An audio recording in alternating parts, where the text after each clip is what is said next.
இந்த இடியை பத்தி நம்ம எல்லாத்துக்கும் கதை தெரியும். எங்கெங்க எதிர்க்கட்சி தலைவர்கள் இருக்காங்களோ அங்க மட்டும் தான் ரைடு நடக்கும்.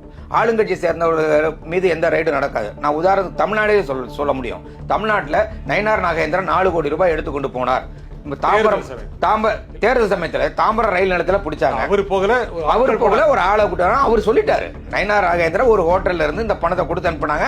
அந்த பணத்தை நான் எடுத்துட்டு போனா இதை நயினார் நாகேந்திரன் தான் கொடுக்க போறேன்னு சொன்னாங்க. பிரிவென்ஷன் மணி லாண்டரிங் ஆக்ட் என்ன சொல்லுது? யார்கிட்டயாவது பணப்புழக்கம் இருந்தா, அது தவறான பணமா இருந்தா அவங்களுக்கு ரைடு போலான்னு. ஏன் நயினார் நாகேந்திரன் வீட்டுக்கு ரைடு போகல? அப்ப இதுலயே செலக்டிவா தானே இருக்காங்க. இடி என்ன வேணாலும் செய்யலாமா? இப்ப அண்மையில ஒருத்தரை ஜெயில பிடிச்சு போட்டிருந்தாங்க. அது அந்த வழக்கு வருகிற பொழுது அரசு வழக்கறிஞர் சொல்றாரு, இன்னும் 1 வருஷம் ஆகல.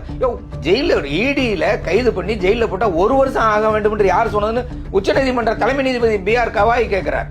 அப்போ ஏற்கனவே நீங்க டெல்லியில இருக்கிற அமைச்சர்கள் எப்படி ஹராஸ் பண்ணா நமக்கு தெரியும். அதனால இடி என்பது அரசியல் பழி தீர்ப்பதற்காக பாஜக பயன்படுத்துற ஒரு ஆயுதம் தான் இடி ரைடு என்பது. அதனால யாரும் பயப்படுறது இல்ல. அதனால எந்த பலனும் இல்ல. இடியில உங்களுக்கு சொல்லணும்னா அண்மையில 2015 இருந்து 2020 இருந்து 24 வரையில 70 ரைடு நடந்திருக்கு. இந்த 70 ரைடு எங்க நடந்திருக்குன்னா எதிர்க்கட்சி தலைவர்கள் மீது தான் நடத்தப்பட்டிருக்கிறது.